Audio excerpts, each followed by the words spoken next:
Troisième partie. La Terre devrait, par conséquent, être creuse aussi, ce qui correspondrait, d'ailleurs, au dire des lamas tibétains et du Dalai Lama, et elle devrait avoir un noyau, c'est-à-dire un soleil central, qui confère à son intérieur un climat régulier et une lumière solaire permanente. La vraie vie de notre planète se passerait à l'intérieur de celle-ci, la race des maîtres vivrait au dedans et les mutants à la surface. Ce serait la raison qui explique pourquoi nous ne pouvons découvrir aucune vie sur les autres planètes de notre système solaire, puisque les habitants y vivraient aussi à l'intérieur. Les entrées principales seraient au pôle nord et au pôle sud, pôle traversé par la lumière du soleil central qui crée les aurores boréales, les prétendues lumières des pôles. La masse solide occuperait plus de volume à l'intérieur de notre planète que la masse des eaux. D'après l'explorateur des pôles Olaf Janssen et d'autres explorateurs, l'eau à l'intérieur serait de l'eau douce, ce qui expliquerait que la glace de l'Arctique et de l'Antarctique n'est pas constituée d'eau salée mais d'eau douce. Cette thèse sur la constitution de notre Terre est étayée par les témoignages des explorateurs des pôles Cook, Peary, Amundsen, Nansen, Kahn et aussi par l'amiral O'Bear. Ils eurent tous les mêmes expériences étranges qui ne concordent pas avec les théories scientifiques établies. Tout constatait que le vent s'échauffait au-dessus du 76e degré de latitude, que les oiseaux volaient au-dessus de la glace en direction du nord et que des animaux, tels que les renards, se dirigeaient dans la même direction, qu'on trouvait de la neige colorée et grise qui, en fondant, livrait un pollen de fleurs multicolores ou de la cendre volcanique. La question se pose, d'où vient la pollen de fleurs qui se trouve au pôle nord? D'où vient la poussière volcanique, puisque aucun volcan n'est signalé sur les cartes officielles disponibles? De plus, il arrive à certains des chercheurs de se trouver parfois dans une mer d'eau douce, et relatant avoir aperçu le soleil à un certain moment du voyage. En outre, ils trouvèrent des mammouths à la chair encore fraîche et dont l'estomac contenait, parfois, de l'herbe fraîche. Si vous voulez en savoir plus sur la Terre creuse et si les différentes expériences des explorateurs des pôles vous intéressent, vous trouverez quelques livres sur ce sujet dans la littérature complémentaire. Que la Terre soit creuse, ce n'est, jusqu'à nos jours, qu'une théorie pour le public bien que certains explorateurs des pôles affirment y avoir été. L'amiral O'Bear aurait même pris de nombreuses photos. Il est indéniable que tous les explorateurs eurent de très étranges expériences, qui sont restées inexpliquées jusqu'à aujourd'hui, ce qui prouve qu'il se passe de bien curieuses choses là-bas.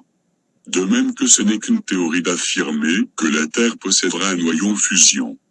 Par contre, c'est un fait qu'il existe des systèmes de tunnels et de cavernes souterrains construits par des hommes.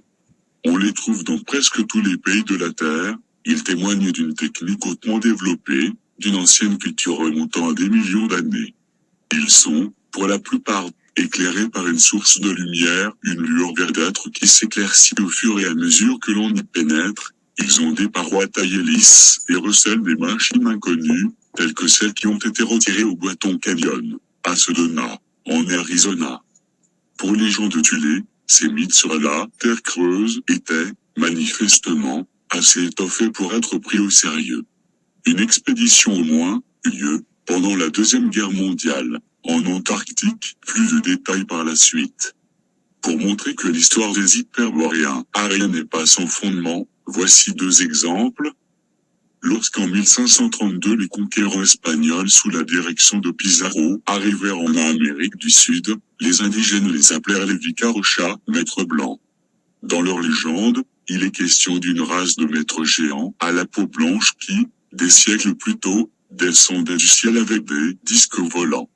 Ces derniers avaient régné longtemps sur une partie de leur ville et avaient ensuite disparu, après avoir promis de revenir. Les indigènes crurent voir le retour des Vicarochas dans les Espagnols à la peau claire et leur remirent donc, au début, l'or. Il se passa la même chose au Tibet et dans d'autres régions des Himalayas lorsque les premiers voyageurs blancs arrivèrent. Les Tibétains les regardaient médusés en leur demandant pourquoi ils venaient d'en bas, du pied des montagnes, puisqu'ils arrivaient d'habitude d'en haut. Vous, amis, n'en avez-vous jamais entendu parler? Non?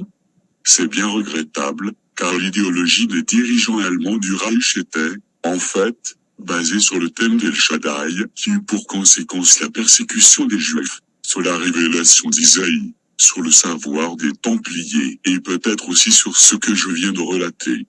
Cet thème était sous-jacent dans toutes les actions entreprises, y compris dans le déclenchement de la Deuxième Guerre mondiale. Il y a deux façons de concevoir tout cela. Soit vous pensez que toute l'élite du Troisième Reich avait l'esprit dérangé et qu'elle se droguait et vous ignorez tout de la chose. Soit vous vous donnez la peine de chercher si ces histoires ne contiennent pas une vérité. Ce n'est, cependant, pas en Allemagne que vous trouverez des livres sur ce sujet puisque toute la littérature s'y rapportant a été radicalement éliminée par les Alliés. Eu égard aux activités d'extrême droite en RFA, il était certainement opportun d'interdire certains écrits qui en appelaient ouvertement et parfois aussi d'une façon assez primitive à un racisme violent. Mais si on veut restituer fidèlement les événements politiques et religieux du passé et du présent, il ne faut pas omettre cette information. Mais nous n'en avons pas fini avec ce mystère. Comme je vais vous le démontrer, c'est en se référant à ce mythe que l'élite allemande du Reich passa à l'action.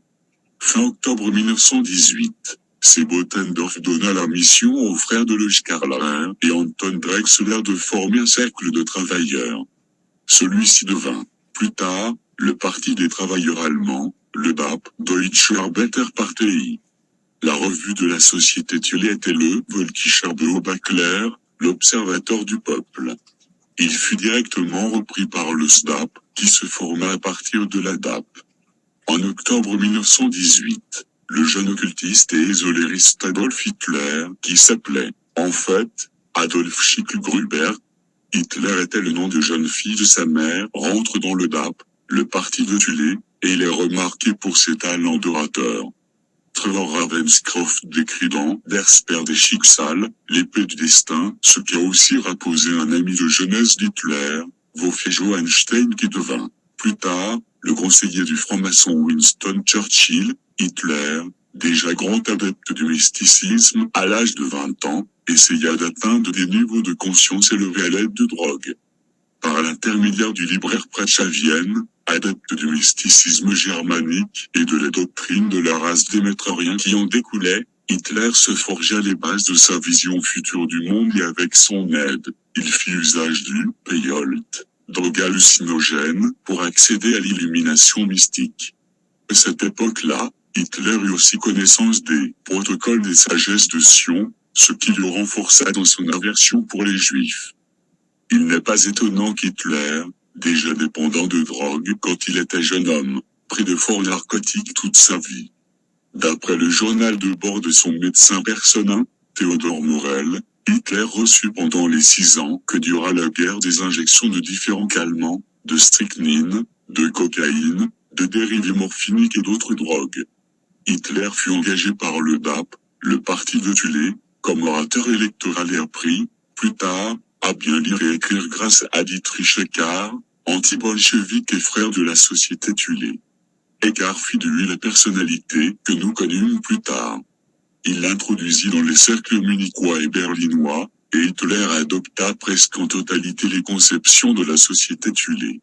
En 1924, lorsque Hitler se trouva en prison à Landsberg à la suite du putsch munichois manqué, Hochhofer passa plusieurs heures par jour avec lui à lui transmettre ses théories et ses projets.